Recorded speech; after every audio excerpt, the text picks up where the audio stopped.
And good evening. We'd like to welcome everybody to our business meeting tonight. I'd like to call this regular board meeting of January the 8th, 2026 to order. The time is 5 o'clock, and I am President Emily Stevens. I would like to remind everybody to please silence your electronic devices. And we acknowledge the land on which we gather is the territorial homelands of the Nuwu, the Moapa Band and Paiutes, and the Las Vegas Band of Paiutes. We're going to go ahead and get started tonight with the flag salute. Trustee Bustamante Adams, please lead the Pledge of Allegiance. Thank you. Please rise. Presentation of colors by Clark High School ROTC.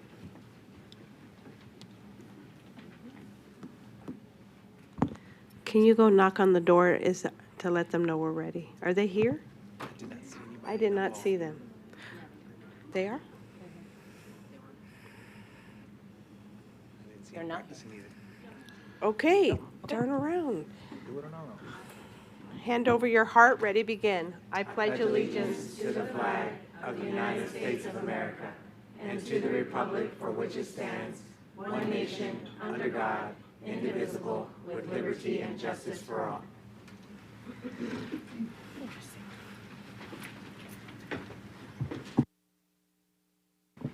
Okay. Before we open item 1.02, is there anyone who did not get a chance to fill out a public speaker card? It's the yellow cards. Anyone? Oh, you have one over here? You just need to turn it in up here. Thank you. And Trustee Johnson, I'd like to ask if you would like to make a motion to approve the agenda. I would. Madam President, members of the board, I'd like to make a motion to adopt the agenda with the following change. Delete item 4.03, public hearing on and possible approval of the new 25 through 27 negotiated agreement between the Clark County School District and the Police Officers Association of the Clark County School District. Trustee Biasotti. I'll second the motion. Okay, so we have a motion by Trustee Johnson and a second by Trustee Biasotti. Cast your votes.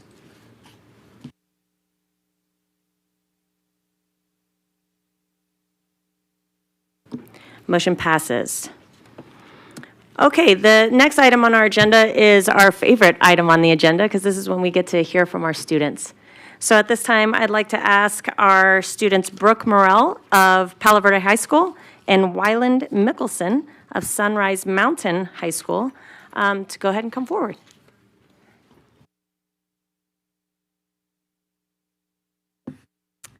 Madam President and members of the board, Kirsten Sear for the record. Tonight, we are pleased to welcome our next two student presenters, one from Palo Verde High School representing Trustee Biasotti and Trustee Johnson, and one from Sunrise Mountain High School representing Trustee Zamora and Trustee Satori. These students are excited to share a few highlights about their school communities and give us a glimpse into the energy, creativity, and spirit that makes their campuses thrive. So please join me in welcoming our first student speaker, Brooke Merrill.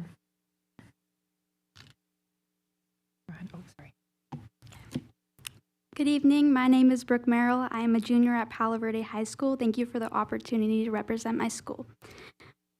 Palo Verde is a 5-star high school, making us one of only 3 comprehensive high schools in Clark County earning this distinction. We lead all comprehensive high schools with a 70.6% ELA proficiency rate and are second with a 42.2% math proficiency rate. 3 of our secrets to the 5-star rating are 1. Focused and intentional ACT preparation. 2. Parent engagement events for academic planning, IB athletics, and back-to-school night.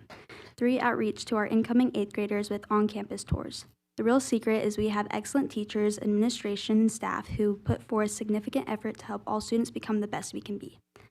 Palo Verde is a Purple Star high school, showing our commitment to military-connected students and their families by helping them navigate the unique challenges of frequent moves and parental deployment. Many of our teachers and staff have military connections themselves. On January 16th, we are hosting a military appreciation night during a basketball game featuring performances by JROTC, choir, and drill team. Each year, on September 11th, we have a memorial rededication ceremony to honor the victims of the 9/11 attacks. including Barbara Edwards, a Palo Verde foreign language teacher who lost her life aboard American Airlines Flight 77 that crashed into the Pentagon. Athletics at Palo Verde are deeply rooted in tradition. One of our most meaningful events is the annual Hope Game, held in honor of Phil Clark Sr., a founding teacher and Palo Verde's first men's basketball coach who is remembered for his love of teaching, coaching, and his community. He led the men's basketball team to its only state championship in 2004. Coach Clark Sr. is the father of our new student council advisor, Michael Clark. We also celebrate excellence through our Athletic Hall of Fame, which will hold its third annual induction ceremony on January 30th. This event honors alumni whose athletic achievements still inspire students today. Past inductees are invited back to campus for a ceremony in the library, followed by recognition at a basketball game, where their individual banners are unveiled and hung in the center of the gym. Winter sports are in season, and we are fielding excellent bowling, basketball, and wrestling teams.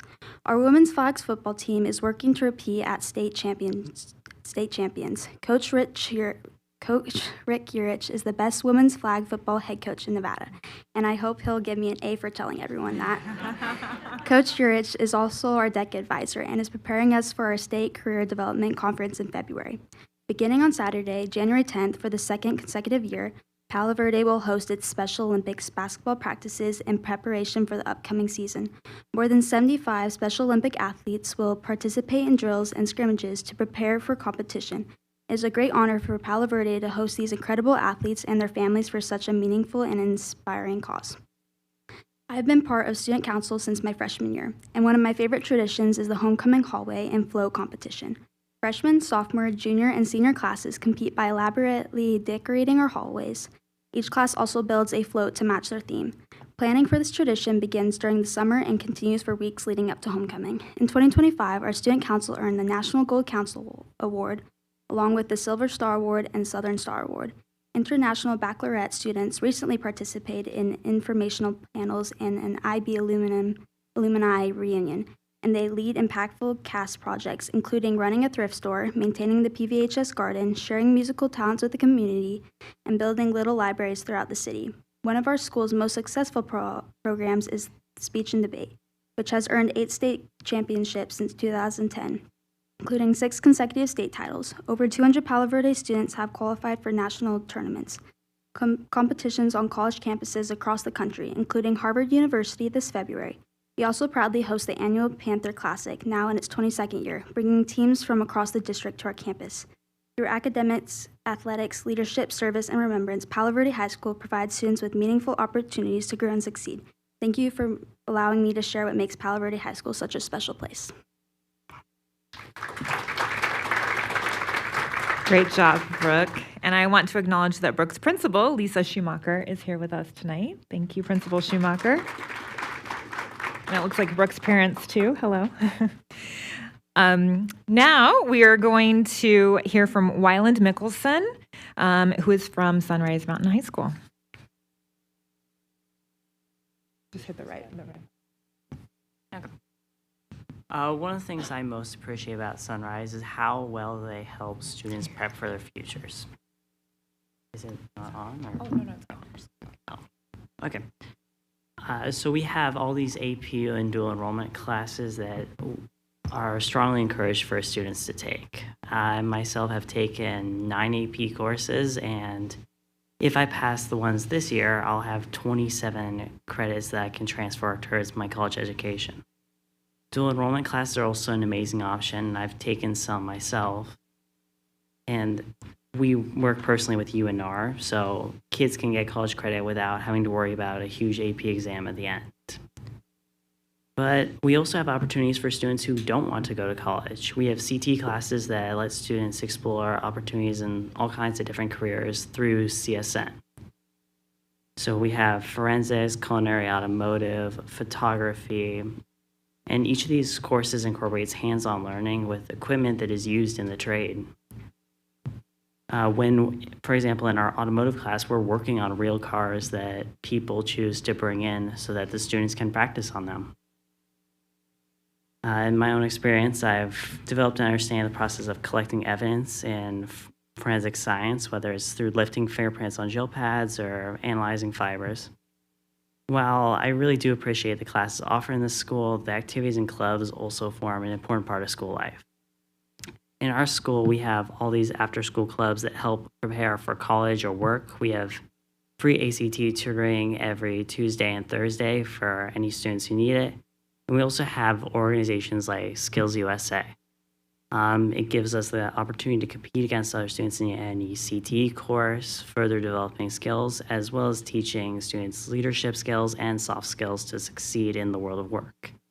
In my experience with Skills USA, I've developed the ability to communicate more effectively and ensure that tasks are completed on time.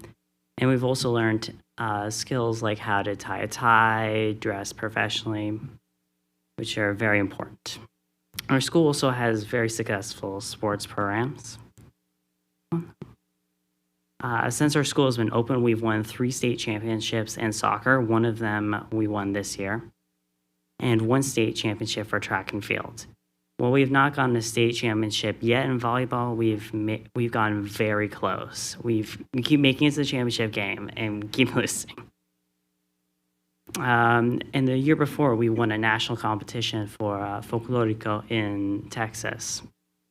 And that's something that we see those performances in every assembly that we do. So that's a huge part of our life here. All these various elements come together to develop pride in our school and confidence among students that this institution will prepare us for our future while giving us a great experience. Awesome. Thank you, Wyland. And Wyland's principal, Don Martin, is here. Thank you for being here, Principal Martin. And Wyland has the best bio I've seen so far. He collects Hawaiian shirts. I think that's really cool. So that concludes our report. Thank you all so much. Thank you. So do we want to open it up to trustees? Usually we'll, sometimes you guys want to ask questions or make comments. I think that what you guys did today was awesome. It's never easy to get up in front of people, especially people with microphones. So I wanted to open it up to the trustees. Trustee Cavazos. Thank you. First of all, thank you so much for being here and sharing the unique experiences that you have at your respective schools. I just wanted to say that it is so refreshing to hear about the different things at your school that make them special. And all the way from talking about, the auto experience that you were talking about, Wyland, and also, knowing how to tie a tie and dress professionally. I'm going to have to agree with you, but I don't think you'll need one because you have that good-looking shirt on. You probably won't need a tie for that. But thank you for sharing the just practical skills. And let's see. I want to make sure that I have the right name here, Paul Verde High School, right? I was very impressed with what you told us about the Purple Star School, and that's something that we're really trying to get more schools to do. So thank you, and thank you for being here and sharing your reports. Brenda, Trustee Zamora, sorry. Thank you, Madam President. It just shows, I love these because it shows we're 2 schools that are completely different side of town, and it shows each of the characters for each school. So I find that just amazing, and thank you for sharing. I am biased. We have a really good folklorico, going on at Sunrise, and we have it at graduation too, so it's amazing. So thank you to the both schools and students for being here, because I know it's hard speaking in front of people. So thank you. Congratulations. Trustee Biasotti. Thank you, Madam President. And I also want to echo the sentiment. I am very impressed with all the achievements of both schools. And I, too, am biased with Palo Verde High School. Beautiful school. I had the honor of attending the September 11th ceremony, and that is one thing that I really appreciate that has been kept alive in the school. So thank you for your impressive work.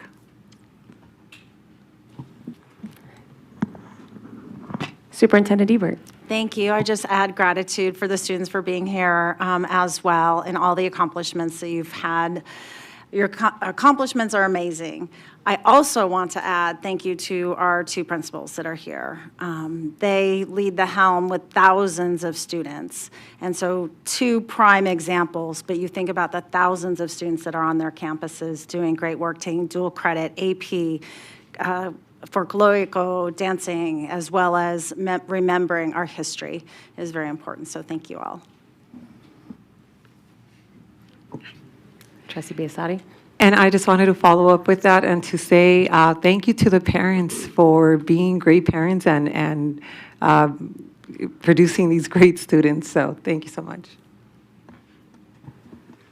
All right, that concludes 2.01. Thank you, guys. You did a great job.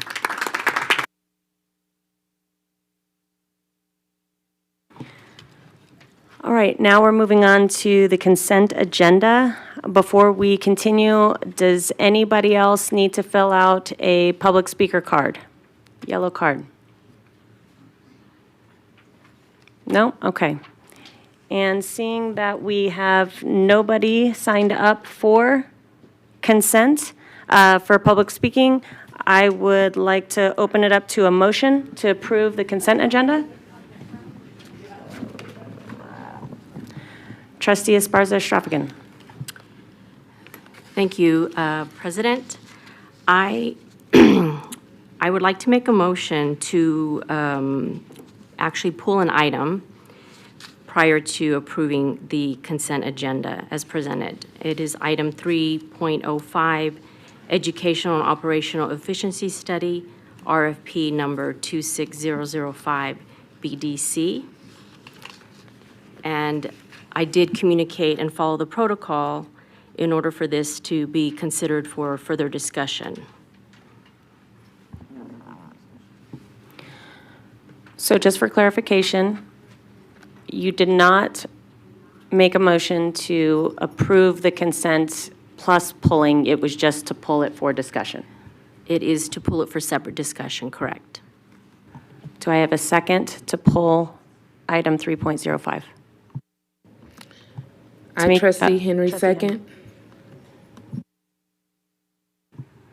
I have a motion by Trustee Esparza-Straphagan and a second by Trustee Henry. Can we vote?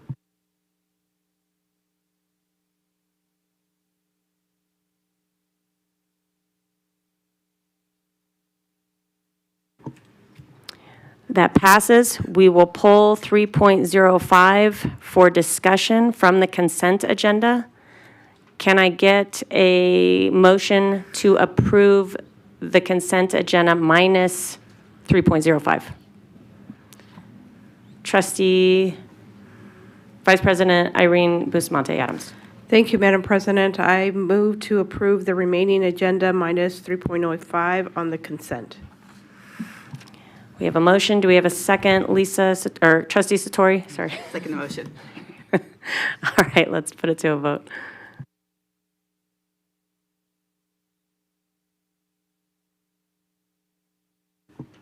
Motion passes. We have approved consent agenda minus agenda item 3.05, which we will now take time for discussion. I will let Trustee Esparza-Straphagan kick it off. Thank you, President. So I want to say that we do have the privilege to have briefings prior to our public meetings. And when I saw this item, it is a large sum. It's 1.4 million plus. And so even with the description, the Educational Operational Efficiency Study that I do appreciate, I have received actually an abundance of inquiry on really understanding the why and just wanting more clarification due to the fact that we know that this is something that maybe we just need a little bit more discussion, perhaps. So I believe that our superintendent is going to have her staff possibly share more information to address some of those inquiries that I know as an individual I've received, and I believe other trustees were also receiving as well.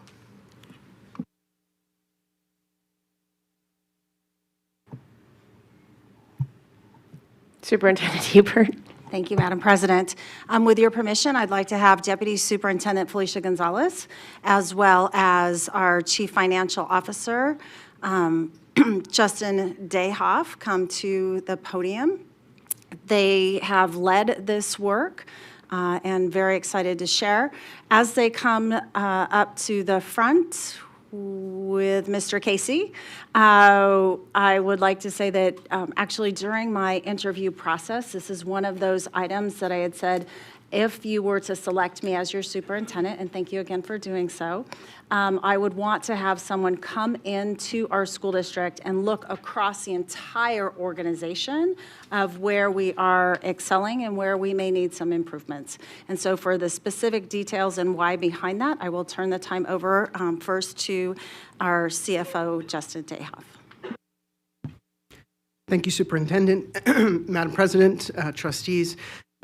Thank you again for taking the time and raising this question. Resources, as Superintendent Ebert said, matter. And our ability to move resources most to where they matter most, to the classroom, also matters.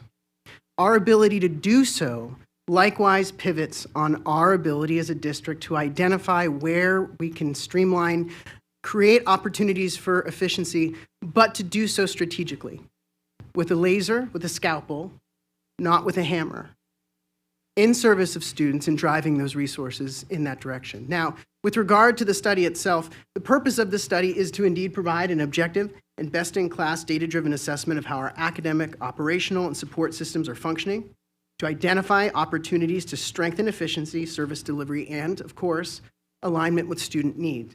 We anticipate that cost, that one-time cost, to be clear, for the study, is one that will be well over recouped, if you will, in the long-term savings of the study. So more than 150 districts across the country, more than 12 states have worked with the proposed awardant. One of the largest districts in the country, one of the top 10 largest districts in the country, used them to conduct a performance audit. The first two phases of that were an operational efficiency study, which generated recommendations and net annual savings of $100 million. When they implemented that, in reality, still tens of millions of dollars of savings, and those are reoccurring operational savings. So the potential is there, but potential is only one thing. It's one thing to study something, it's another thing to act. And Superintendent Ebert from day one has talked about acting. We have, in the first 100 days, pulled off a shelf a climate and culture survey that is put into action and is continuing to persist today. See, for example, CCSD Cares. This is not even baked into the fabric of the study, designed to be something that is just that, a study. The phase 2 of this study, which is also designed, by the way, to be complete in calendar year 2026 so that we can create the conditions for success necessary to implement wherever the strategic plan may be in service of our students and families. But that timeline includes and specifically contemplates deliverables for action plans. How do we turn this recommendation into something that is not just a recommendation, something that is living and breathing so that we, again, are not just looking at paper and looking at results, but acting on those recommendations and moving those into our course of business. Because at the end of the day, we have to do more with less in a situation of resource constraint, and that is our intent to continue doing.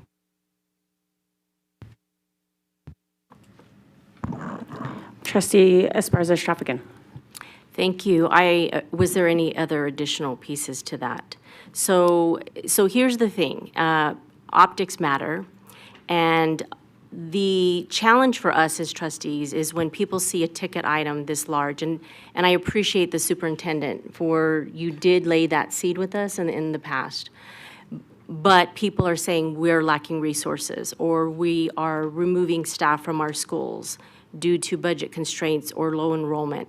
So I really appreciate the clarity on the why, and that you're using other pieces of the cultural and climate study, and that whatever recommendations are made, there will be further implementation, because that was also a concern that we've done study after study after study, and things have not changed.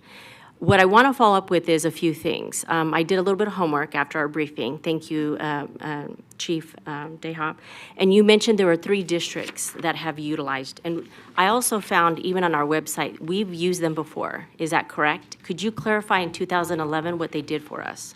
Absolutely, and thank you for asking that question, Trustee. That's right. So we did work with Gibson, the proposed awardant, more than a decade ago. And I think not only are we able to leverage and look back to what we were able to do as a district then, I think it's fair to say that the conditions have changed as both in terms of our economy, in terms of our students and needs since then. So yes, and that actually, not only is that a yes, but it even continues to be something that was referenced as work to stand upon even in the proposal itself.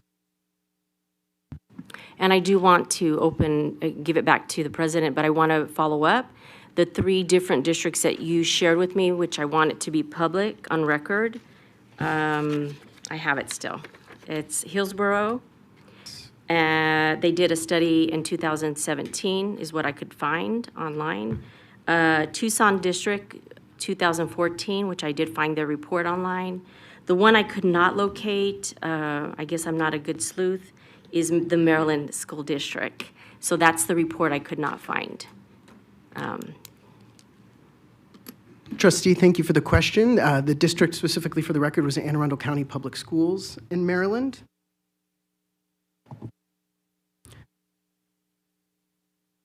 That is a student enrollment size of 83,000 students. It's like you knew what I was going to ask. Thank you. And I will I will defer the rest of my questions to others. Trustee Cavazos.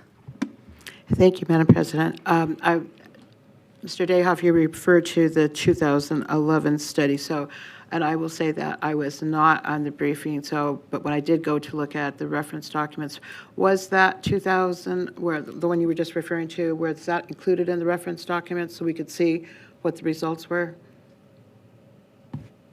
Trustee, thank you for the question. I don't believe the specific 2011 study was included as reference material. The reference to the 2011 study is included. It's actually part of the proposal itself, but not as an independent or appendicized document or additional reference material, Trustee. Okay. And this Gibson Consulting, this is, I assume from the background that you were giving us that it's done so much work for other districts, that it is an accredited firm in this particular category? Thank you, Trustee. This firm works, so when I talk about and spoke to the scale of its work across other districts and other states, that's public education-focused work. So not only do they have the expertise, their expertise is being put to use, which is, I would argue, a testament to the quality of their work. But further, they continue to work with partners who are truly best in class. For example, one of the potential subpartners on this works and serves nationwide. So even though the award themselves, for example, lists 12 states that they've worked in, some of the best-in-class partners on here have actually worked nationwide and continue to be the leaders, both with Council of Great City Schools, other large entities who drive policy, understanding, and research in the space we operate. Mm-hmm. Thank you so much for that elaboration. And the last part of my question is just that I'm going to assume that because of the size of our district, do we have kind of like from looking at the other studies they've done, is this price tag, the 1.4 million plus, is that kind of commensurate with our size of district compared to the other studies that they have done with possibly smaller populations?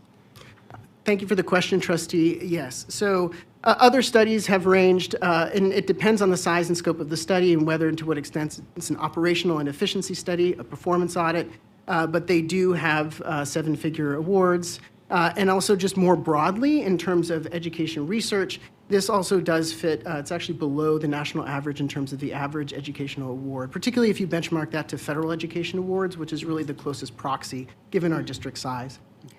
Thank you so much, and that was all that I had. Trustee Barone. Thank you, Madam President. Thank you very much for, I'm sorry, I had missed the briefing, right? But I always draw parallels from things that I actually know that I've experienced there at the City of North Las Vegas. Sometimes you have to draw upon some resources to actually wind up getting more resources. Case in point with us at the City of North Las Vegas, we had drawn down, in the bad old days here, a bit more of a decade, we cut in half our auditing department for our business license. And only recently, I think 2 years ago, did we actually bring back business licensing auditors. Now, there were 2 FTE positions, right? Which translates to about 230K. But right away, when they put them to work, they went through and they began to find all sorts of business licenses that had not been updated in over a decade. And right away, they were increasing. They earned their keep, so to speak, by finding unrecovered. Previously unrecovered and undiscovered business licenses that should have been, increased over time. And easily, in the first 6 months, they had recovered something on the order of like almost $3 million, easily surpassing what what we're investing in them. So I get the feeling that this is very much along the same, it's not the same thing, but along the same vein of what we're talking about with an investment. I guess the only question that I have is, do we have a plan in which we will be able to, like, at the time of the study or within a certain amount of time, be able to come back and have a presentation as to how, what we have discovered in the vein of efficiencies that we've been able to incorporate into what we're doing and, really parse out what this investment means for us.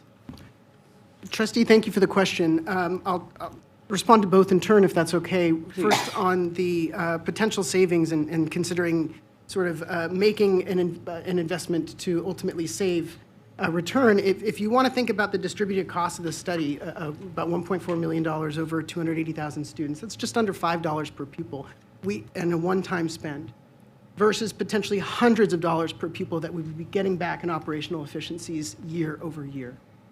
So to answer your question, yes, on the first point. On the latter point, I think, again, in superintendent's a continuing theme of transparency, to bring that not just at the end of the work, but to make that something that the board and the public are aware of throughout the process, so that this is not something that is intended to in any way be a surprise. Okay, I'll be looking forward to a presentation, I guess, at a later date when it can be ascertained as to when we can realize the fruits of this efficiency study. Thank you. Trustee Zamora. Thank you, Madam President. I appreciate you all mentioning the climate culture study, because we did spend a lot of money on that and we haven't heard any updates, and I know the superintendent mentioned hopefully giving us updates from those results. So I'm wondering, and I don't know if anyone will have this information, but from the 2011 time we did it, was there anything that came out of that? I know we have the results in the documents, but anything that we can see that came from that, from our day-to-day stuff? Thank you for the question, Trustee. I would have to acknowledge that that study predates me. However, there are some folks here, Trustee, who I would rather cede the microphone to, who can instead speak to that. Yes, so I am old enough to have experienced, and I appreciate all of the questions. And so when, following the protocol, when Trustee Esparza-Straffigan reached out to me, absolutely, people, and I will tell you, back in 2011, I was one of those people that said, are you kidding me? Like, why? I was the chief technology officer at the time. And the group came in and started asking me all sorts of questions. And I was like, I am trying to run the 5th largest district technology department right now. Please, why are you interrupting my flow of work? Full transparency. And I know that some of our staff may feel the same way if you so vote. The fact of the matter is, by going through that, you don't know what you don't know. Right? You're going about your business. I love every single one of our leaders here in the audience. They do their work extremely well, transportation, food service, but we don't know what we don't know. And we need to have those outside eyes come in, those people that have looked and worked in Hillsborough and LAUSD, other places, so that they can advise us on how we can be doing our business in a more effective way to drive, and thank you, CFO Dayhoff, for finding those efficiencies. Then we can efficiencies in dollars and time. Efficiency also is in time, right? If we can, sometimes it's not in actualized dollars, but just time in the work that we're doing. We then can allocate those resources and drive them to the classroom, right? To our kids, to where they're needed most. It's a win-win. So I understand all of the questions. I've participated in the past and was, I smiled. I did what I needed to do. But the outcome of it, I will tell you, experiencing it was great. And so in my role here, prior, I experienced it in New York, also went through several efficiency studies there. And then just as I left the State Department of Ed, went through an efficiency study there as well.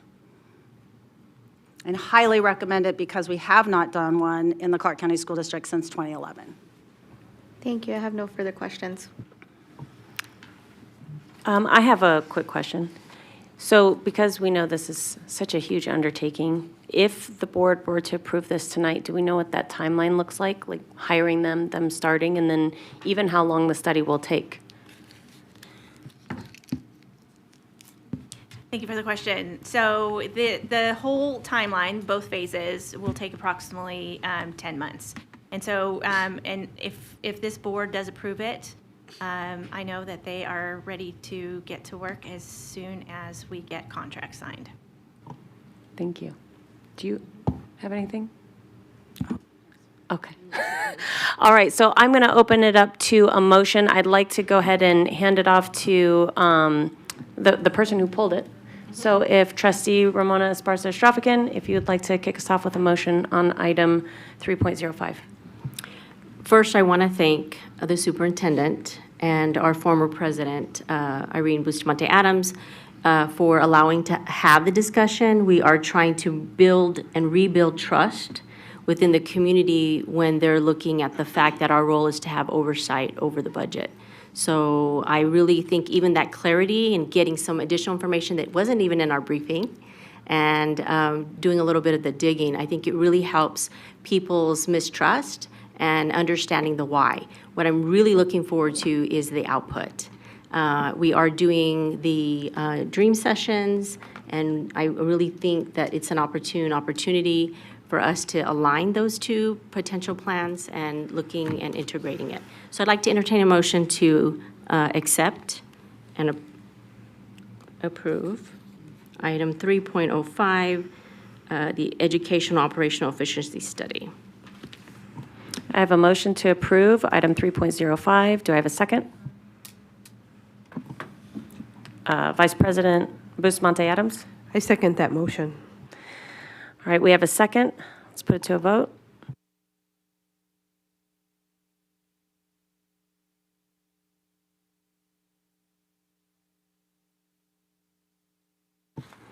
Motion passes. Awesome. At this time, I would like to have our clerk, Trustee Dominguez, please read the warrants. Thank you, Madam President.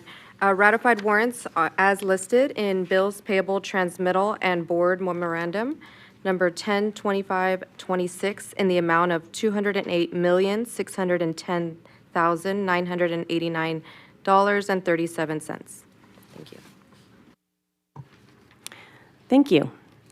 At this time, I'd like to go ahead and open item 4.01, Notice of Intent, Clark County School District Regulation 1211.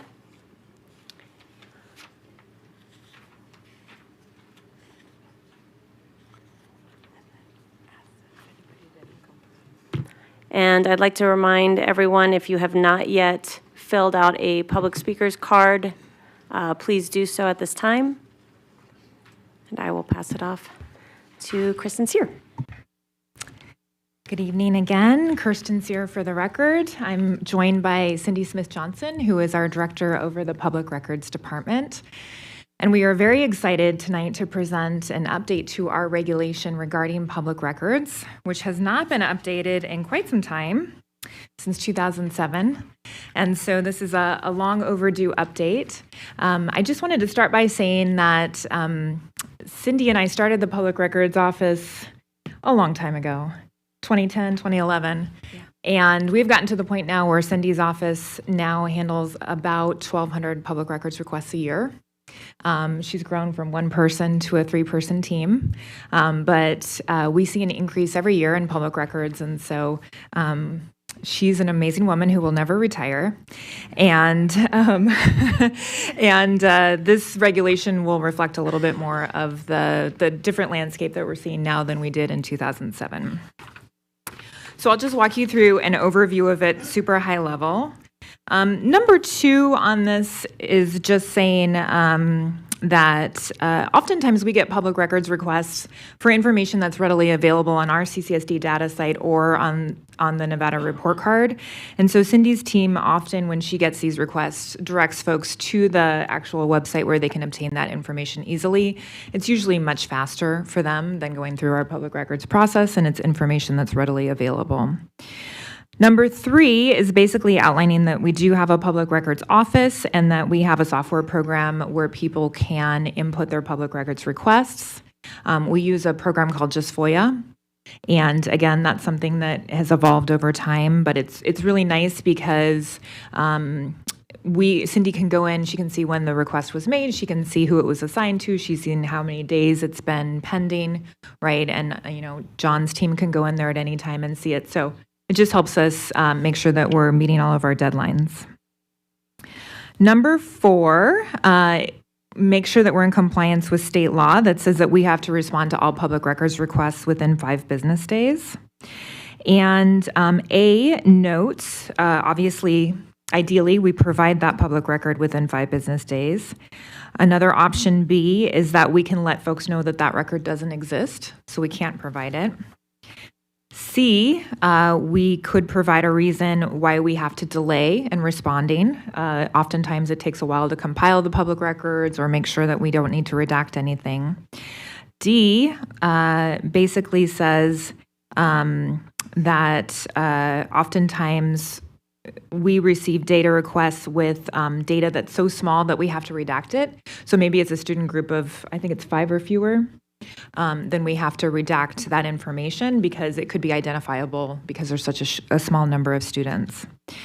E says, and this is actually really key, that if somebody requests something that is unreasonable, Cindy's team works with the requester to try to find a way to get them the information that they need in a way that is not burdensome to staff. And so we'll talk about that a little bit more, but that's actually one of Cindy's wonderful abilities is that she can go back to folks and say, listen, what you're asking for would be like 40,000 pages. Can you tell me what you need and I'll try to get you there? And usually she's pretty successful at that. Number 5 says that obviously folks must actually ask for an identifiable record. Oftentimes people will ask us for data and they think it's a public record, but it is data that we would have to individually pull and check and redact and go through legal. So it's not technically a public record because it's not an easily accessible data set that we already keep. Number 6 says that we can't refuse to provide a copy of a public record in the medium that folks request. I would say 99% of our public records now are distributed electronically. I can't think of anybody who's wanted paper lately. It's very rare. But if they want paper, we will give it to them. Number 7 says that we shall provide a copy of the public record in electronic format unless, if possible, unless it would actually disclose disclose confidential information or give access to proprietary software.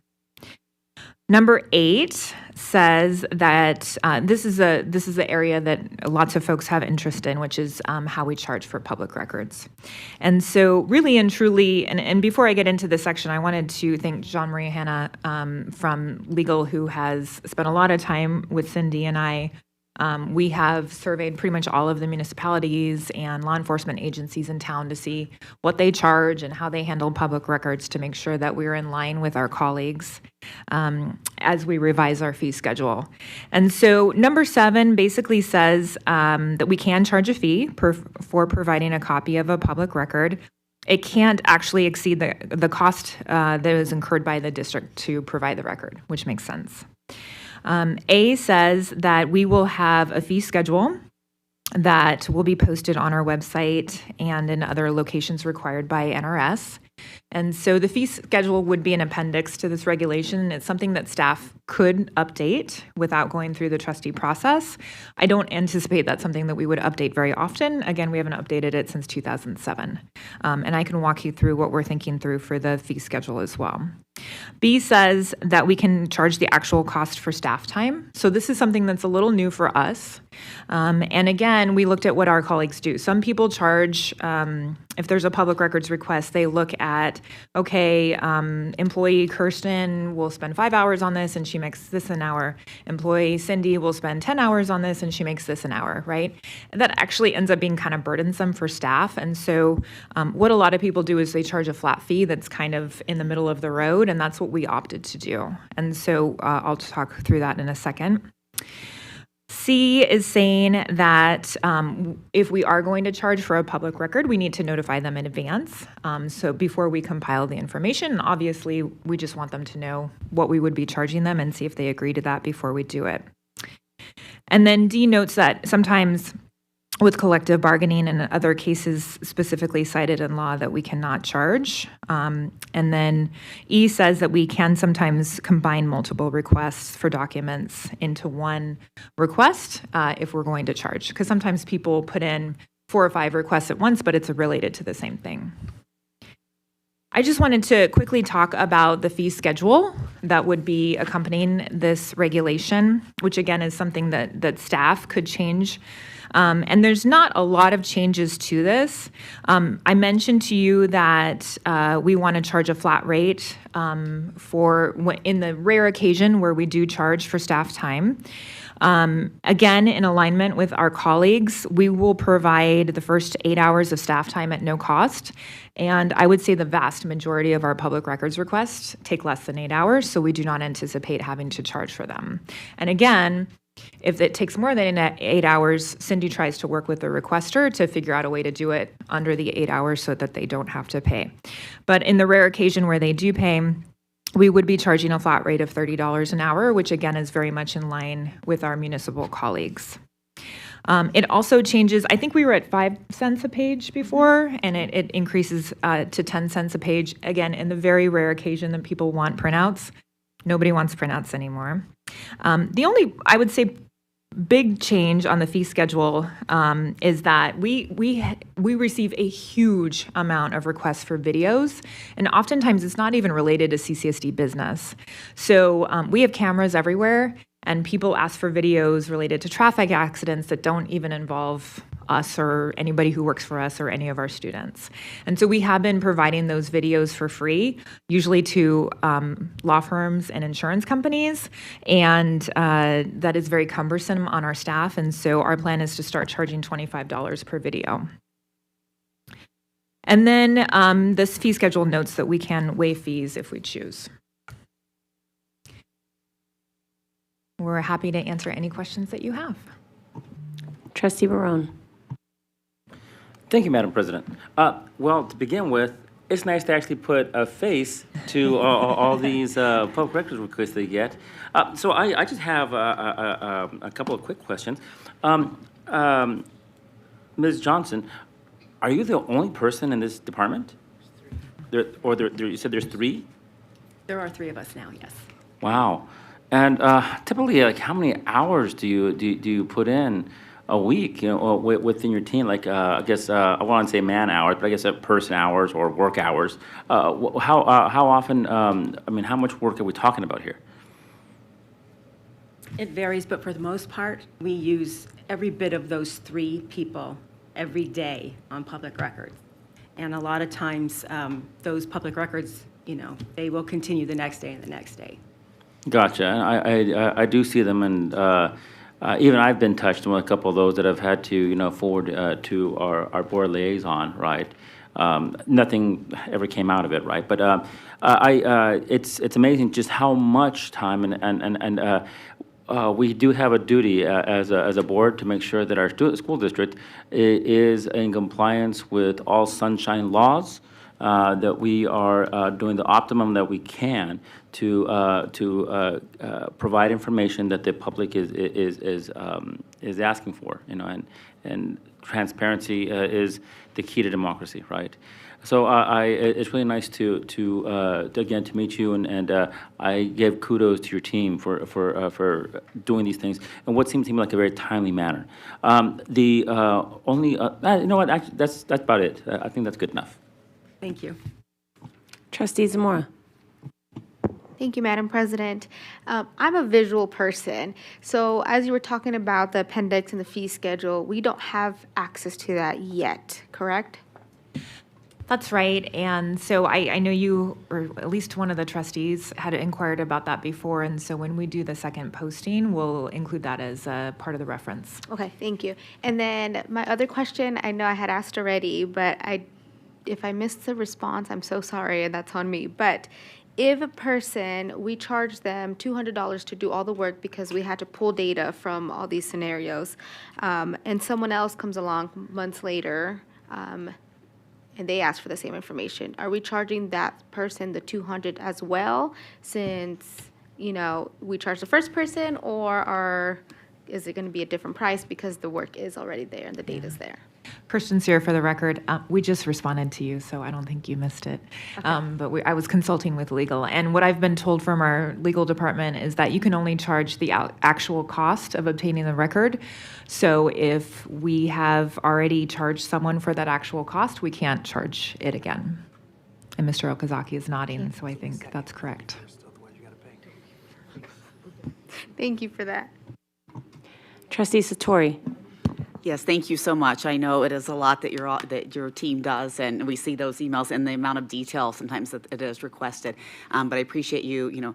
Really, I hear how accommodating you are as well, and I know our community appreciates that they can get the information that they need, and you're so helpful. I have a question though on the fees. Are people able to request translation into different languages, and what's the fee for that if there is one? Kirsten Sear, for the record. So maybe Mr. Okazaki wants to weigh in, but my understanding is we only have to provide records that actually exist. That's John Okazaki, General Counsel. That's exactly right. We're not so it required would be on them then? We're not required to create records. Okay. Including an interpretation or translation. Sorry. Trustee Cavazos. Thank you, Madam President, and thank you, Ms. Smith-Johnson. You have to have one of the hardest jobs ever. Every time I see all of these, and what you have to go through there. I was wondering, what's the percentage, ballpark, like from the different entities, because, we see all kinds of PRR requests from the media, from private citizens, from constituents, and from law firms. Yeah. So what would you say would be the largest entity that is asking for information? Cindy Smith-Johnson, for the record. Thank you for that question. Currently, it is the videos, law firms and insurance companies. Second to that would be media requests. Okay. And thank you so much. I kind of thought maybe from what Ms. Sear had said before, and I think you had said that a lot of the times these are videos that we don't even have a student or a staff member or anything, but we still are able to charge them $25. And I'm just wondering, how much time does that take away from actually dealing with the stuff that actually does pertain to our school? We have to provide those? Absolutely, yes. It is a public record when it's involving our cameras, and a lot of times these requests are from intersections that our cameras from schools catch. Fender benders. Even if it doesn't, even if it doesn't involve. And the only other thing I was going to ask you is, I know that we have the 5-day thing, and then you hear the complaints, and we get the emails. It's been since September 12th. It's supposed to be September 17th. You guys do an amazing job, and I'm so happy that you have 3 people now instead of just you. What's about the average running time for getting the information back? We try our best to get it back within 5 days. If we are waiting on a department to provide documents, it's usually a week to 2 if we have to push it out. Okay. Thank you so much. You're welcome. Thank you. Trustee Henry. Thank you, Madam President. I had a question regarding the fee waivers and what are the qualifications or what triggers a fee waiver to be approved? Yeah, Christian Sear, for the record. To be very candid, we are hoping not to charge very often. And when we talk to our colleagues at the municipalities, that was also their strategy. I think a lot of folks are unaware of what it goes into gathering these records. And when you come back and talk to them about what goes into it, they're usually willing to work with you. On the off chance that they are not, that is when we would be charging. But I've been back for 7 months, and the only time we charged was actually not because they weren't willing to work with us, because they actually were. It was because they were asking us to create a document that didn't exist. So we had to take 20 hours of staff time to compile and go through data that that we don't contain in a record. So it wasn't as much of a public record as a special data request. So I know that's a long way of saying that, but we are hoping not to charge except for the videos. Thank you. Just to clarify the record, John Okazaki, General Counsel, we don't create records, so I think what Ms. Sear was talking about was if it lives in a database, we're required to produce it. But oftentimes that means we have to actually input a formula or something into that database, pull all the data out, compile it. That's what we're talking about. We are not creating any records. We are compiling the data. And a lot of times, though, that takes an enormous amount of work. And then it goes through all the review processes. But just to be clear, we don't create any records for public records. Thank you. Trustee Esparza-Strafkin. Ms. Johnson, thank you. I think you're just a gem in our district. People don't understand the volume and the degree. And anytime I send you a request for access, you get it quick. So I appreciate you. I do want to acknowledge Ms. Sear. We had a constituent that really wanted a high volume. And I appreciate the communication and the outreach to accommodate and really get to what they really wanted. My question is, we talk about the time that you spend. What's our internal oversight process? How many eyes are seeing these requests? And then I worry about, is there an approval piece to that? Does our superintendent have to approve all of that and see all of those requests? Can you explain that to us? Sure, Kirsten Sear for the record. So Cindy and I meet twice a week. Actually, I should show you the stack of public records I have to go over that are sitting over there. It's this big, just for the first half of this week. And she gives me a printout of the records. We go over everything. And then we talk through any possible, did you need to talk to legal to this or about this? If it's a video, how did you redact the faces of the students? Did you ensure all the faces were redacted? All of that.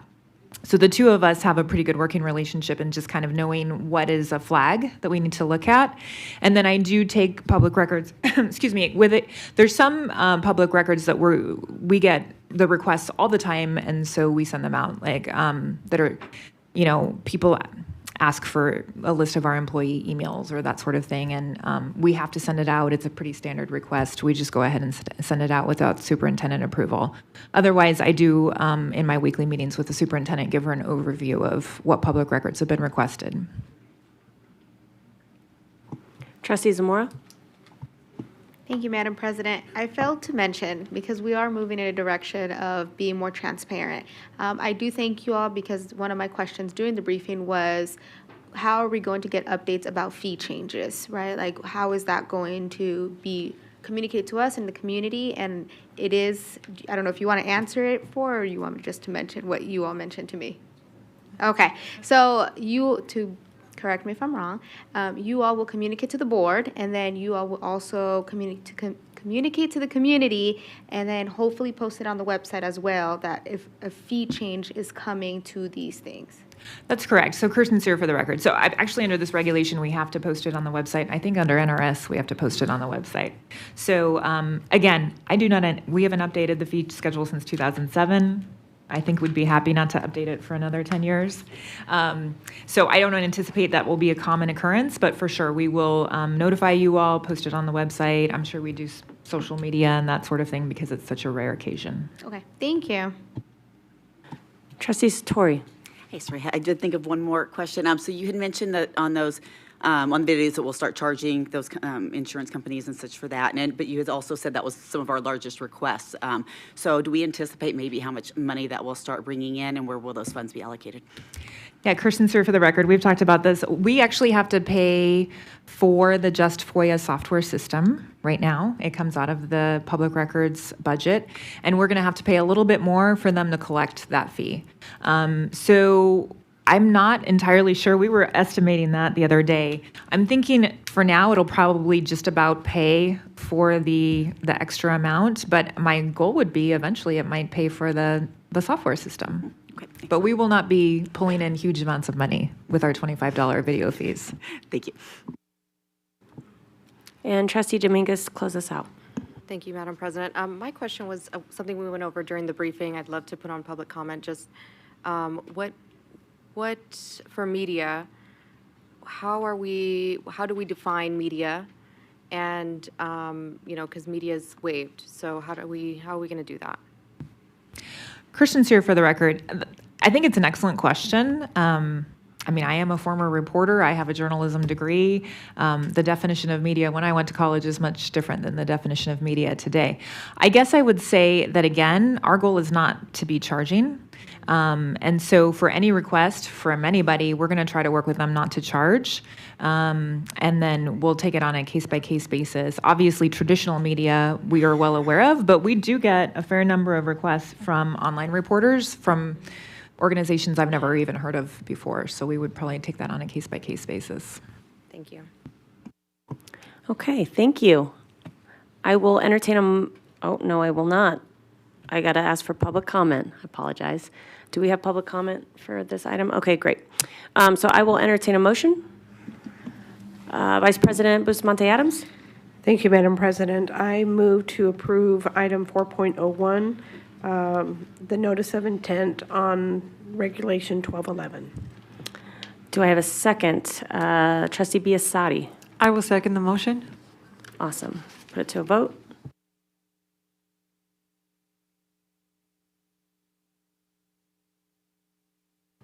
Motion passes. Thank you so much. We're going to move on to section 4.02, Sex Education Advisory Committee request for approval of appointment. While everyone's getting ready here, I just want to remind everybody, if you've not already filled out a public speaker's card, this would be a great time to do so. Okay, the floor is yours. Thank you. Madam President, members of the board, Superintendent Ebert, for the record, Dustin Mansell, Chief Academic Officer. I am joined by Christopher Carroll, our Director of Science, Health, Physical Education, and Driver Education Department. On Thursday, October 16th, 2025, the Sex Education Advisory Committee recommending committee met and recommended that the Board of School Trustees appoint applicants as members of the Sex Education Advisory Committee. At this time, Madam President, I'm going to hand over the presentation of names to Mr. Carroll. Madam President, members of the board, Superintendent Ebert, for the record, Christopher Carroll. As noted, the Sex Education Advisory Committee recommending committee met and recommended that the Board of School Trustees appoint applicants as members of the Sex Education Advisory Committee. From the profession or occupation of medicine, nursing, the motion failed and no action will be taken.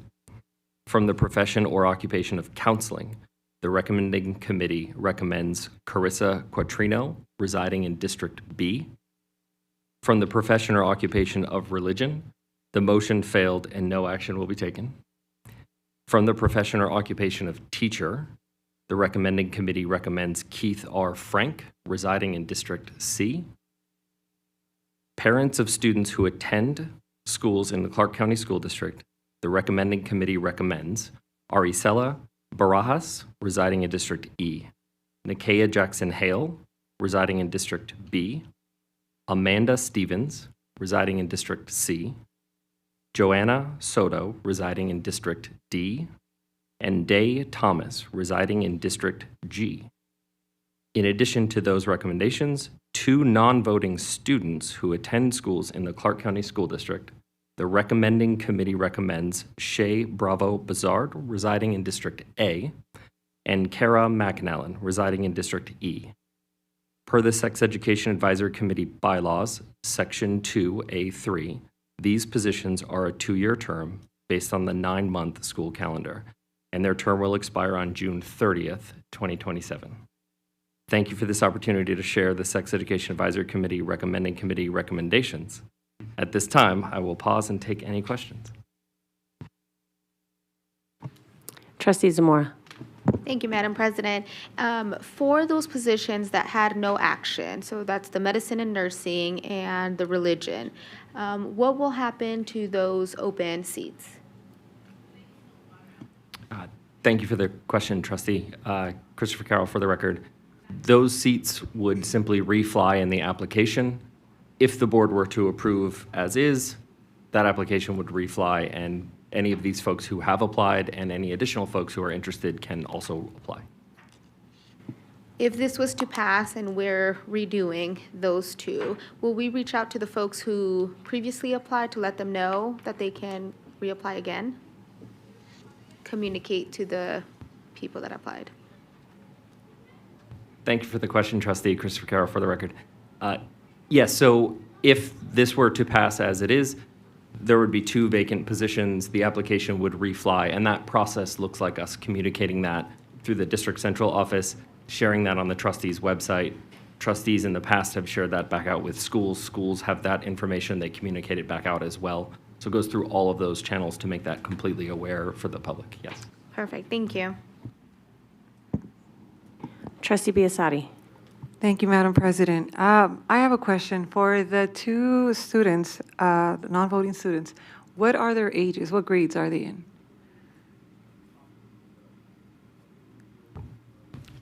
Trustee Biasotti, thank you for the question. I need 1 second to pull that in the application. Thank you. No problem.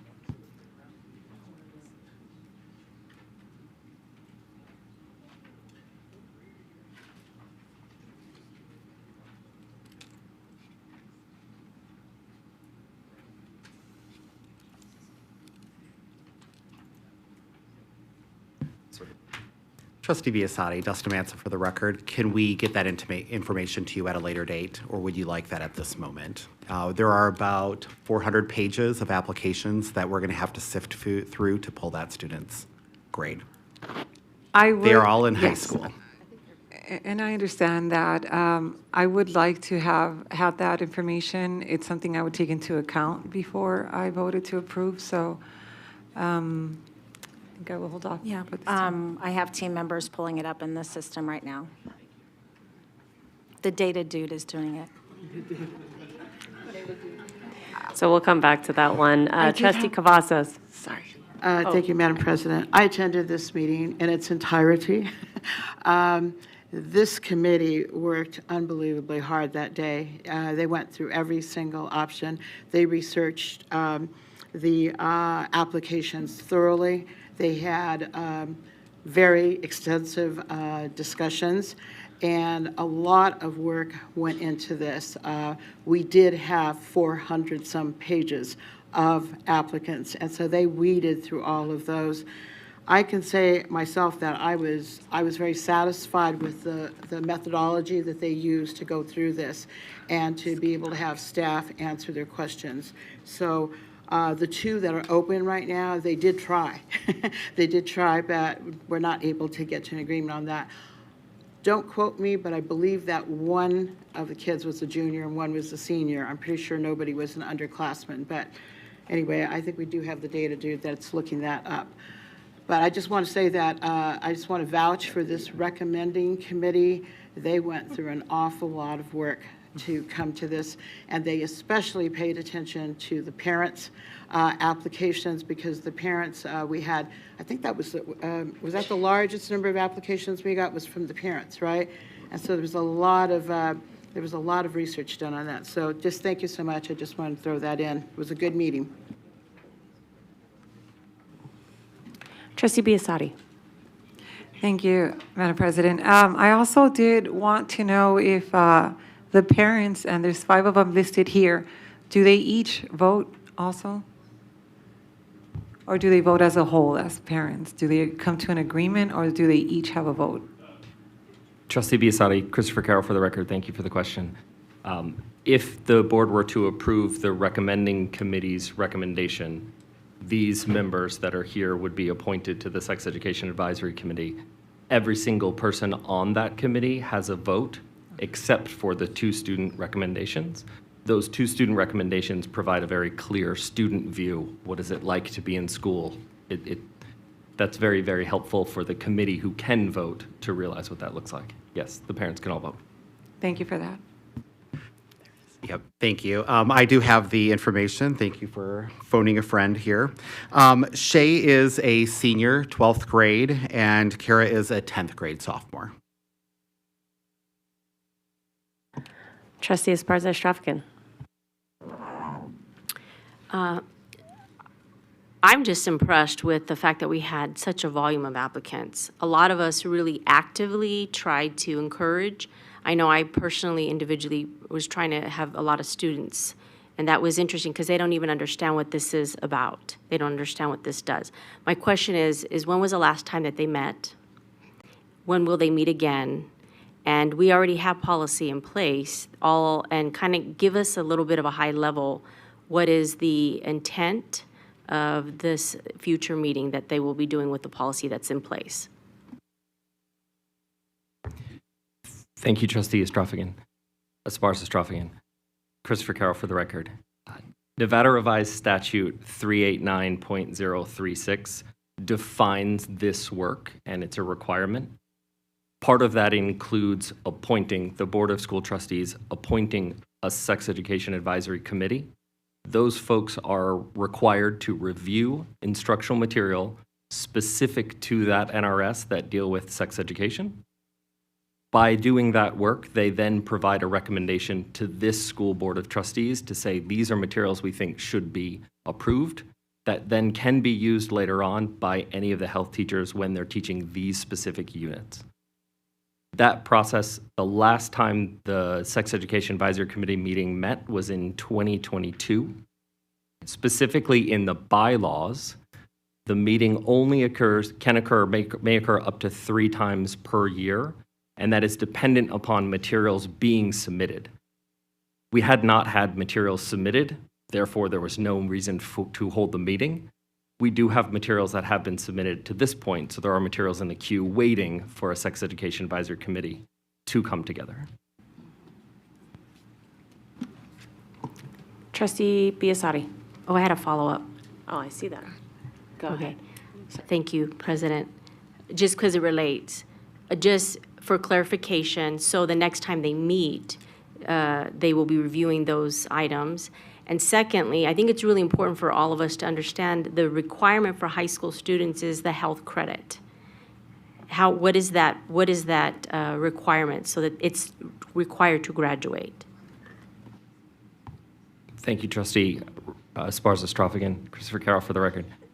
There is a half credit required for health, and within health instruction, and this is also in the Nevada Revised Statutes, those standards are required.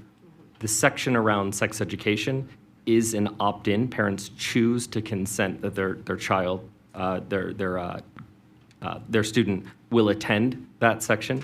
And these are materials that are only specifically allowed to be used within that section. No other outside materials can be used within that teaching. Thank you. Of course, thank you. Trustee Biasotti. Thank you, Madam President. And just to clarify, students can graduate without attending a sex ed class, right? Trustee Biasotti, Christopher Carroll for the record, thank you. Yes, that is correct. If parents choose to opt out, and they're absolutely welcome to, they sign a form that say, I do not consent or I do consent, that is their choice. They do not have to take this component of a health course in order to graduate. They do have to complete the half credit of health. This is not a required component of that if they opt out. Thank you for clarifying that. And I also did want to ask, you talked about new material potentially being presented to us. What is the timeframe? When can we expect to see that? Trustee Biasotti, thank you for the question. From the central office perspective, there's a specific timeline for us to bring something to the board, so we would have to follow that timeline. What that means in terms of generalities, if approved, these would become members of the Sex Education Advisory Committee. The application would refly. Another Sex Education Advisory Committee recommending committee would be hosted. My understanding is we would not have to wait until those members were appointed to host a Sex Education Advisory Committee meeting, but that would still follow that same timeline. So I cannot give an exact date, but I do believe it would not be terribly long. Trustee Cavazos to close us out. I was hoping you would say that, Madam President. I am ready to make a motion to approve. We can't do a motion yet. We got to Oh, do, have we got to forgot, so do yes. public speaker. We have that. Yes, we do. Okay, so I will stay in the queue for that. Thank you, thank you. So we do have a public speaker. She's actually a student of ours, so Kara McAnalon, I'd love for you to come on up.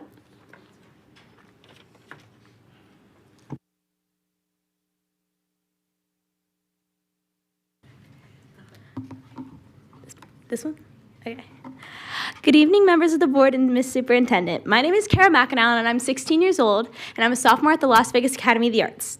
I have applied to be a student representative on the Sex Education Advisory Committee, and I wanted to let you know that it would truly be an honor to represent the student body of CCSD, and I'm for sure committed to taking my role seriously and responsibly. I have been a member of the Be Assured Foundation for over 4 years. Their mission is to empower anyone under the age of 25 who's been abused, abandoned, or exploited. They specifically, specialize in rape and human trafficking victims. I'm hopeful that my experience educating the public about the dangers of sex trafficking will set me up for success in this role. Thank you for your time and consideration, and thank you for choosing me. Thank you, Kara. Did you have? Oh, do you guys have any questions or anything? Oh, no, you're Okay. you're free to go sit down. Thank you so much. Okay, Trustee Cavazos, go for it. And so appreciate one of our students being here. I would like to make a motion at this time to approve Agenda Item 4.02, Sex Education Advisory Committee, request for approval of appointment. Can I get a second? Trustee Zamora. Thank you, Madam President. I would love to second that motion. Awesome. Let's vote.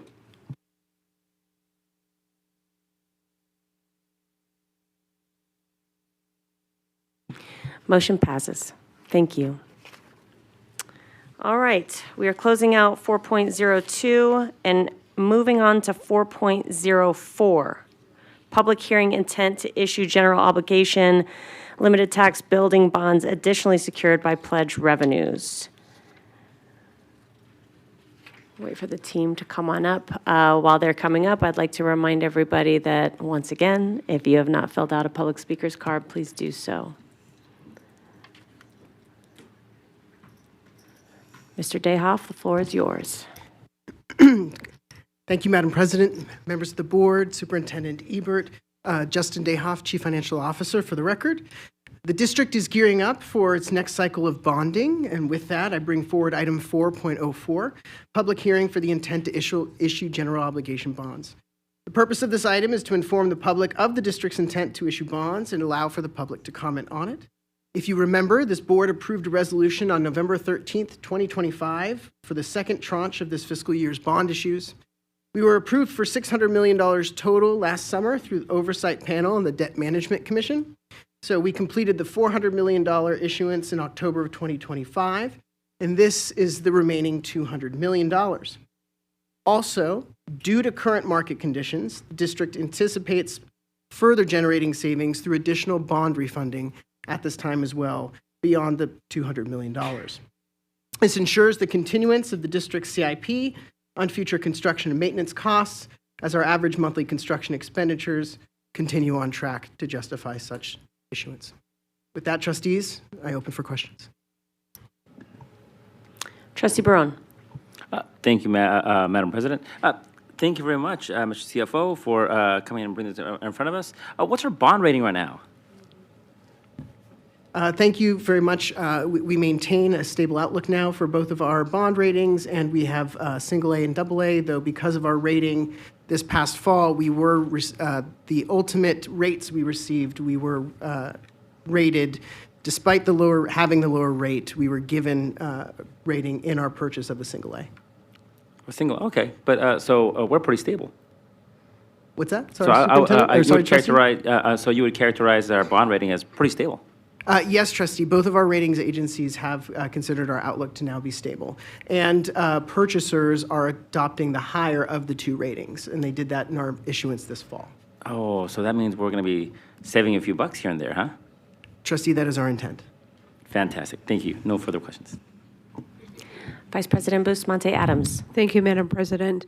Mr. Dayhoff, I don't know how many months you've been here, but I'm grateful. I'm very impressed. Thank you for your leadership. My question has to do with the debt management relationship. Have you attended meetings? How would you categorize your relationship with that group? Trustee, thank you very much for the question. New and growing, so I've been here now for, I believe, 5 or 6 months. And in that time, I've had the opportunity to attend. We haven't had items up, and so I've actually leveraged that opportunity to go to make introductions and to start meeting the community and to seeing the matter of course and how those hearings tend to go, the types of questions that they ask. I've actually attended also with our bond advisors in tow so that I have the opportunity to debrief. And to, again, make sure that I'm aware of considerations as a newly minted Nevadan, what that means, also making sure that I'm aware of Clark County and our responsibilities to our taxpayers more broadly as we carry that debt forward, not just here, not just with the Board of Trustees, but to DMC, to the Debt Management Commission and to oversight as well. Thank you. Seeing no other trustees in the queue. Okay, I apologize. We have one other trustee in the queue. Trustee Dominguez. Thank you, Madam President. My question was for just, I see an extra item here that as part of the record here. So for the written comment for sorry, let me get it out. It is the Water Fairness Coalition, and they raised concerns regarding expanded artificial turf on for CCSD schools. And so I guess my question is, and I saw their concerns, how are we dividing the revenue? How are we dividing these bonds? How are we going about this? Thank you for the question, Trustee. TURF would be funded out of Fund 315, which are statutory reserve funds, so no TURF would be funded out of the bond funds. Thank you. Thank you, Trustee. Thank you for that clarification. Trustee Johnson. Ms. Dale, when Mr. McLaughlin came a couple of months ago, he talked about the project schedule and just like the cost of projects, and then how obviously because of rising costs, like we've effectively run out of money. So the question I'm having now is I'm thinking about this $200 million. How much of that will actually, like, how far does that cover the future projects that we have? Like, does that make sense? Certainly, Trustee, again, thank you for the question. Our current average monthly construction expenditure is between $60 and $70 million per month. So we continue to assess that each month in order to make sure that we are on track, right? Because we want to be careful. Part of being a steward of public money is being responsible for when we call that debt. Because the second we issue the debt, we're paying on it. So it's important to time that out, and so we do continue to assess that. Our Facilities and Bond Fund Financing Unit works closely with facilities and construction to make sure that we're tracking that and continue to align that. In our current tracking and with our current spending, as we have reassessed, and I actually consulted with our bond support this week on that exact question, we do continue on track to need those funds this spring. Okay, perfect. Thanks for answering. Okay. I don't see anybody else in the queue. So we're going to move to public comment. We have 2 folks signed up for public comment. First will be Laura McSwain. And Diane Henry, if you want to come on up as well, you can hang out over at this other microphone. Good evening, Madam President, trustees, and School Superintendent Ebert. I thank you very much for the clarification and the question about what the bonds would be spent on. So you just stole all my thunder, but I appreciate that because one of the things that we are obviously very concerned about are the artificial turf projects within the school district. And one of the things that I was going to talk about, I'm still able to talk about, is that this past September, I actually went and looked at the school at Doris Hancock. It's one of the older schools in the community. It was recently refurbished, actually taken to the ground and rebuilt. And the schoolyard consists of artificial turf and asphalt. And the only shade that was contained within that schoolyard is a patch of canopy over some playground material that really is only shaded when you're at high noon. So my concern is ongoing, and obviously there's been turf added outside the athletic fields, and it's been associated with building and construction of new schools. And I believe that same thing is happening at Garside Junior High School. So it's not just about athletes anymore. When I went to the schoolyard, the temperature was 100 degrees outside, and there are now reports showing that sometimes those materials can reach 200 degrees. And the bigger problem for me is that when I approach parents at the gate waiting for their kids, there's a sign that parents can't go onto the school grounds. And the parents did not know that they were even playing on artificial grass, let alone know what the hazards were. So I actually am going to ask for three things regarding artificial turf. Is that before approving any new projects where any money is going to be used, that artificial turf safety protocols are created and policies for parent notification and heat restrictions. Better yet, I'm sorry, Ms. McSwain. I'm so sorry. Okay. So because this particular item is 4.04 and it's specific to the bond, that's Okay. what we're discussing. The turf topic is definitely one that you can discuss. Okay. But we do have to put it at the end. We have to put it at 5.01 when we do comment that's not with an item on the agenda. Okay, okay, great. So is that okay if you guys can come back during 5.01 and we can? If I can say that long, but I did, you've got my record, and Yes, ma'am. the things that I had addressed, they're all written into the written record. Yes, ma'am. Is what I'm requesting. So anyway, thank you so much for the clarification. and Can your you just time. state your name for the record? I'm sorry, Laura McSwain with the Water Fairness Coalition. Do you need my spelling or anything? Okay, thank you. Thank you. Okay, seeing as both of those public comments will be added to 5.01 and there are no other comments, public comments for 4.04, I welcome a motion. Trustee Esparza-Straffigan. I'd like to make a motion to approve item 4.04 to accept the public hearing to intent to issue general obligation. Building bonds addition, oops, excuse me. Point of order, I don't think it's actually an action item. Am I in the wrong item? I believe it's for information discussion only. Pardon me. Oh, no motion is Madam. necessary, is what you're saying. Yeah, pardon me, Madam President. Information discussion. Oh, information discussion. That is my fault. I'm not, you're right. Okay, so we're not making, we don't have to motion. Okay, great. So we're gonna move on. Before we move on to 4.05, I'm actually gonna turn it over to our Vice President, Trustee Irene Bustamante Adams. Thank you, Madam President. On item 4.05, just on the abundance of caution and conversation with our legal counsel, I'll be abstaining since Workforce Connections is my employer. Thank you.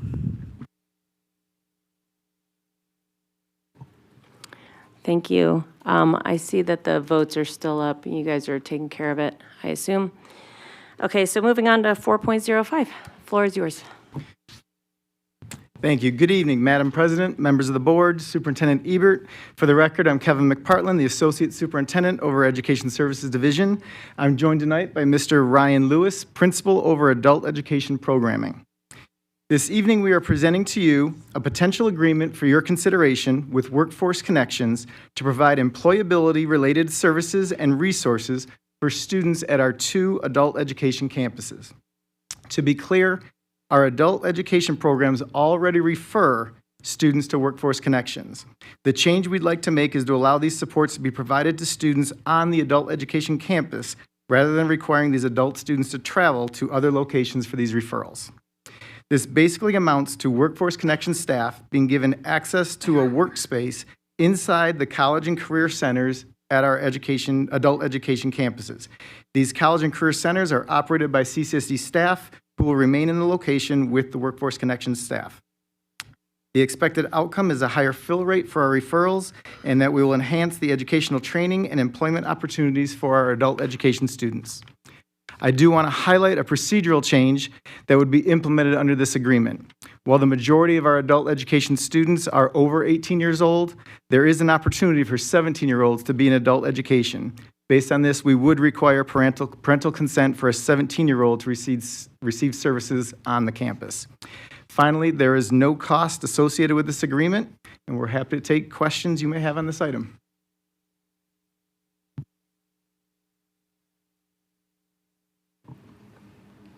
Trustee Johnson. No question, but I do want to just make a quick comment on the record. I had the opportunity to work closely with Workforce Connections almost 3 years ago, and the work they started with thinking about disconnected youth and figuring out how to make sure that more young people not only had the opportunity to think about their life after high school, but really put themselves in a position to be really thriving members of our community. And so I'm really excited to see this. I imagine this may have come out of that work that happened there, but even if it didn't, just to being really forward thinking about how do we support more young people and adults who have thought about taking a path and then wanting to make sure that they're coming back to the path of education. So excited that you all are really stepping up to do this important work for people in our community. Trustee Barone. Thank you, Madam President. I wanted to, of course, build upon Trustee Johnson's comment there. You may not, I think my colleagues may not know this, but the majority of my career with CCSD was also spent as an adult education teacher at various sites, but including at Rancho High School. And time and time again, there were always students.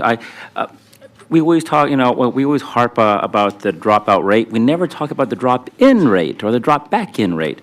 And time again, I could attest that we had students who would be needing these kind of services. And of course, there was never like any easy and pat thing. So I'm really happy that we're able to incorporate these kind of services with, of course, Workforce Connections and unifying these at our sites. And I know that in a few minutes, if there's no other person who wants to make a comment, I know I'd be very honored to make the motion for this to pass. Thank you. Trustee Esparza-Straffigan. Thank you for this potential agreement. Principal Lewis, we have the opportunity to have you. We don't often have some of our teachers, students, and leaders, and so whenever we have them, I'd love to hear from you. What is your, what do you think is going to benefit? What is your intent and plan for implementation and access? And what are some of the maybe outcomes you're expecting should this pass? Good evening, Madam President, members of the board, Superintendent Ebert. Yes, I'm happy to be here, and I'm very excited about this potential partnership. Just for some baseline knowledge, we service 10,000 students a year. It's a large number. Among those 10,000, we graduate approximately 800 every year, so they're on a different path, but it's still a significant number of students. We have our own graduation for to acknowledge them. The disconnect, as Mr. Barone had stated, is what happens next. And we do refer these students, but oftentimes because of transportation and other logistics, they do not take these resources and they don't receive them. So the real goal here is to connect those people with real live resources on campuses that they're already attending, with people they're already familiar with, to close that gap.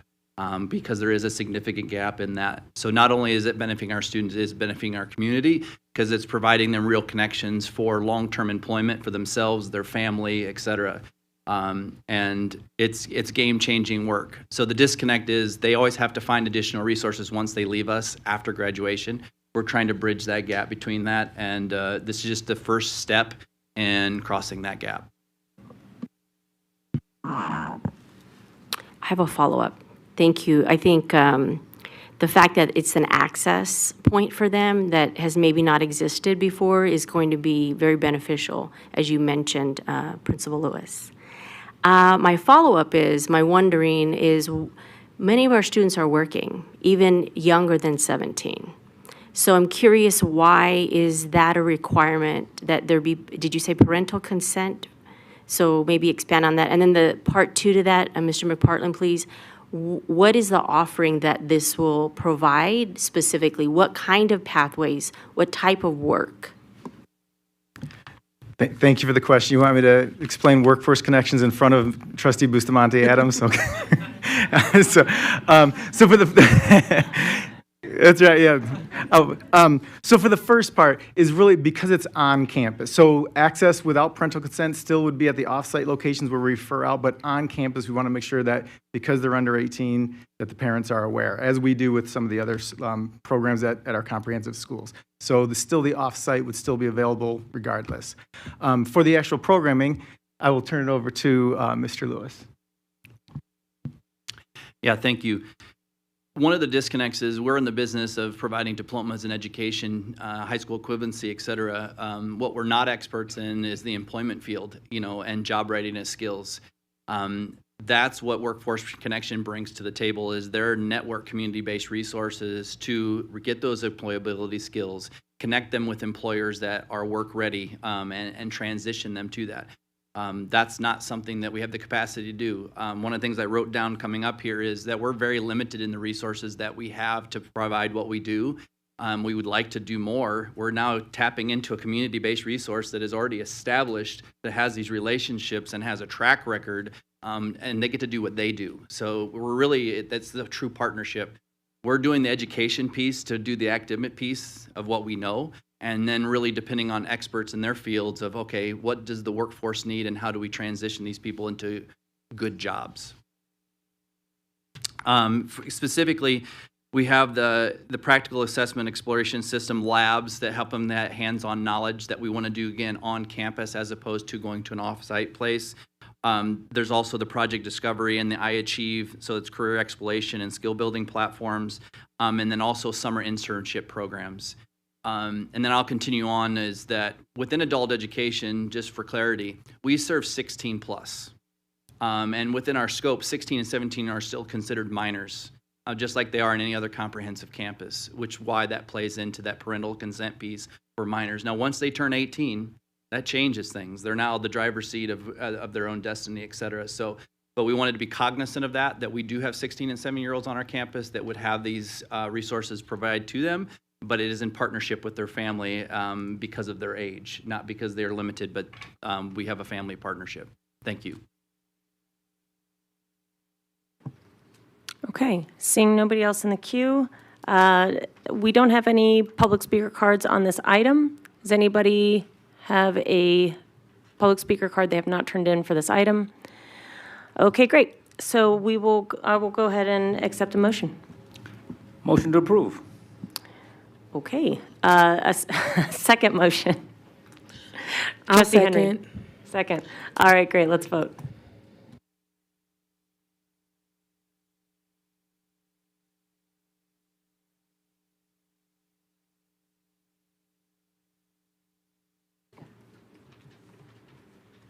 Motion approved. Thank you. I know. Moving forward, we are going to move to section 5.01. This is where we have public comment on items not listed as action items on the agenda. As of right now, we have a few, but I would like to come back to those that had originally signed up for 4.03, I think it was. I see Laura has stepped out. Did she leave or is she? You're stepping in. Okay, so let's go ahead and have Diane come on up. Thank you. I'm sorry, Ms. McSwain had a prior engagement. She did have to leave, but thank you. My name is Diane Henry, Henry, and I was prepared to speak on item 4.04 because I'd not been able to find any public information on exactly what the $200 million in bonds for facilities is going to be used for. So I assumed that some of these bonds, is this on? Yeah. Would be used for artificial turf, athletic field conversions, or maintenance, which comes at a much higher cost than your former grass fields. A conservative estimate I presented at your July 2nd, 2025 meeting was originally based on a misleading and old graph from your facilities presentation, which I corrected to an additional 1.2 million per field for turf versus grass over a 20-year timeline. That's not chump change. We're talking about a large number of fields. But according to that presentation, it was at least good to hear that athletic fields do not compete for funding with expenses like teacher salaries. According to that presentation, however, athletic fields do compete for limited resources with other, arguably more urgent facilities expenses, such as HVAC and security. I applauded you for pausing turf field conversions last summer and listening to presentations by both the Water Fairness Coalition and SNWA on the pros and cons of turf fields. But then field conversions resumed. Based on what I know of the pitfalls of plastic turf, no matter what the infill material, its high heat index, toxic emissions, overstated water savings if fields are appropriately cooled by water cannons for student health and safety, increased incidence of head trauma and concussions, as well as much higher installation costs, which I thought was my concern today with the bonds. I would just like to say that I was disappointed to hear that these concerns with artificial turf continue to be overlooked by this board. Thank you for your time. Thank you. I'd like to call Ms. Sheila Moulton. Come on up. And if, my eyes, Zarina Harrison, if you'd like to come on up and sit at this microphone while you wait, that'd be great. Go ahead. I know you're hearing from me 2 nights in a row. I am truly a geek because I love school board meetings. But my name is Sheila Moulton. I am a former trustee and for the past 6 years have served on the board for the ABC PAC, which our goal is to make relations with you and make sure we get elected great people.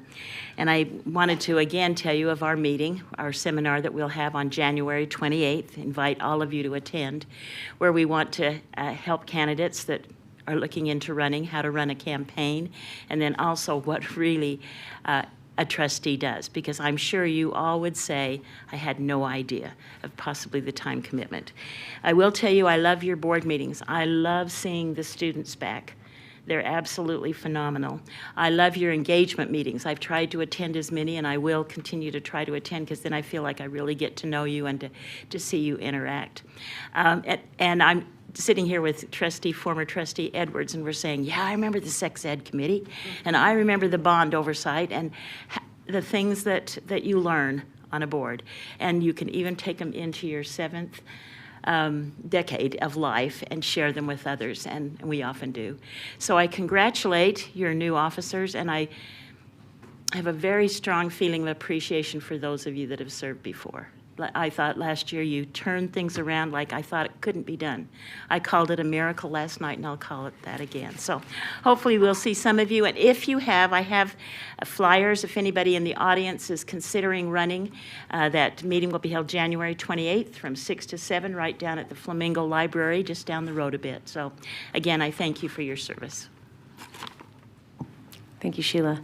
Zarina, come on up.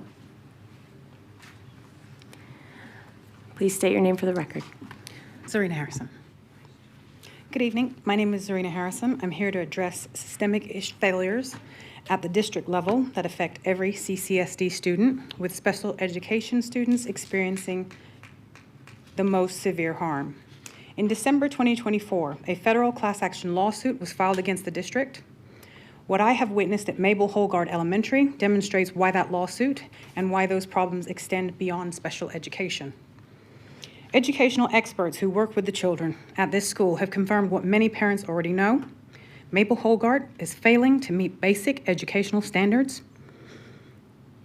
There's inadequate supervision. There's inconsistent instruction. And it's an unsafe learning environment. This isn't about accommodations being too complicated to implement. When a school cannot provide basic standards for any student, it certainly cannot meet the heightened requirements for students with disabilities. The foundation is broken for everyone. Since August, I have personally witnessed failures that should alarm every parent, from physical restraint of children, kindergarten-age children, including having to be the first to report a physical restraint used against my own child, despite site administration's presence at that very time. Inappropriate, retaliatory, disciplinary, and administrative actions taken against students and their advocates, meeting requests from parents ignored for days and then weeks until preventable harm has actually happened. Requests for assistance and resources denied repeatedly. Where is the district compliance and monitoring? When a school documents 90 days of non-implementation, where is the intervention when children are physically restrained and administrators are present and don't even report it? Where is the oversight when basic standards aren't even met for any student? In December 2024, federal law alleged district-wide failure failed to provide FAPE, inadequate monitoring systems, and what I'm witnessing at Mabel Hogard right now proves those allegations to be correct. Families who report these violations face retaliation. Other parents have told me they're afraid to speak because of the consequences. This pattern of intimidation protects the failures and the harms of more children. I know this too well because my child has been harmed. Every parent here should understand that when a school fails general education standards, special education compliance becomes impossible. Special education families have federal protections, but what about the families that don't?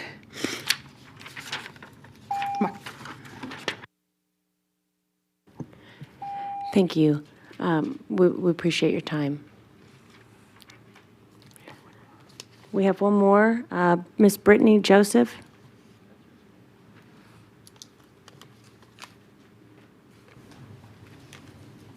Please state your name for the record.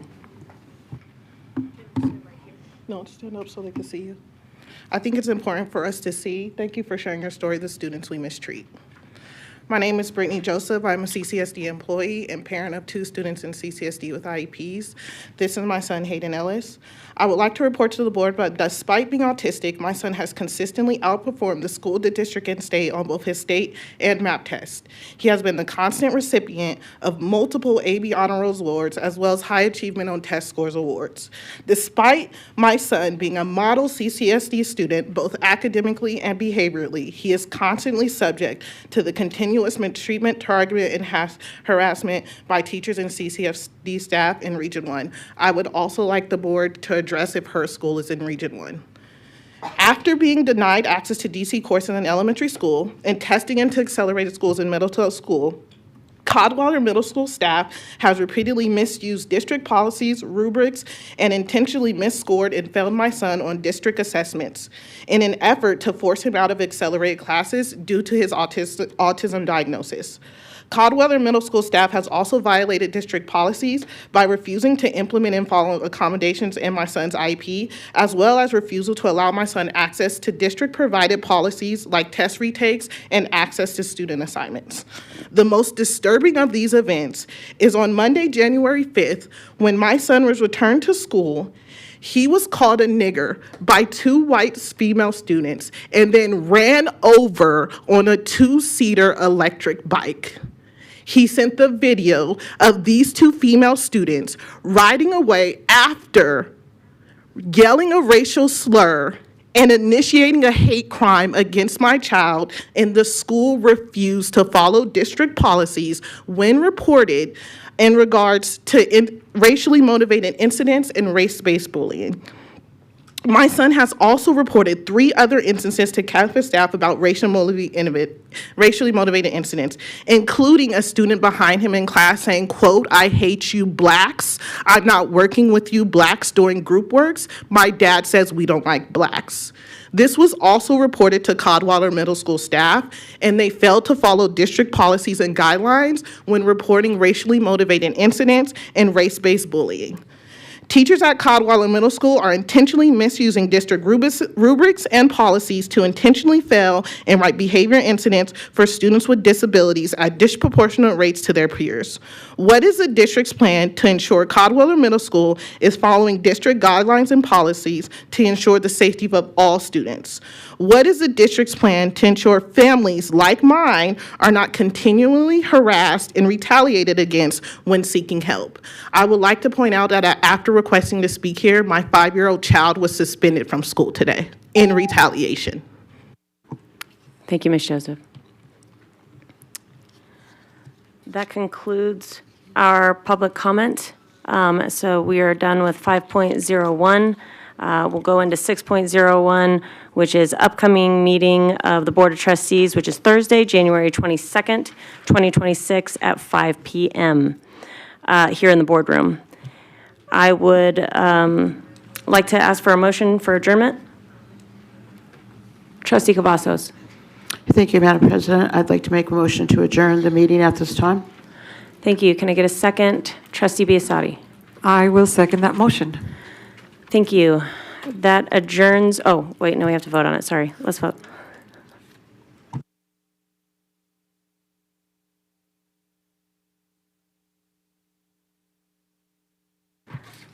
Motion passed. We are adjourned. Thank you.